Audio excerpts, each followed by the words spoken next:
How does Hamas count those who have been killed in the Israel-Gaza conflict?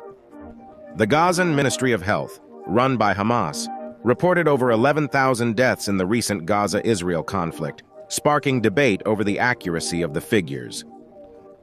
Doubts about the authenticity of the figures have been expressed, including by President Joe Biden. However, Barbara Leaf of the U.S. State Department suggests the actual death toll may be higher.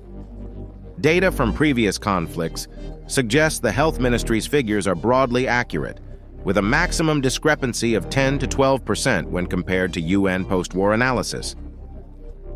The data is collected by hospital staff and confirmed by the MOH in Ramallah, which isn't run by Hamas.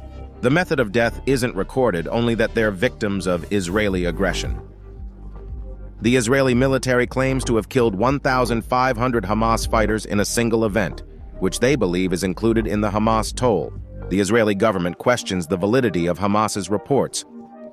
Uncertainty exists over the number of armed militants among the casualties. Hamas reports over half of the casualties as women and children, but the exact number of Palestinian combatants killed is unknown. The IDF reports daily numbers during ground invasions, claiming to have killed 150 Hamas terrorists in one battle. Estimates for the total number of Hamas and Palestinian Islamic Jihad combatants range between 15,000 and 50,000, due to variance in the structure and skill level of combatants. A Hamas database shows over half the deceased were women and children.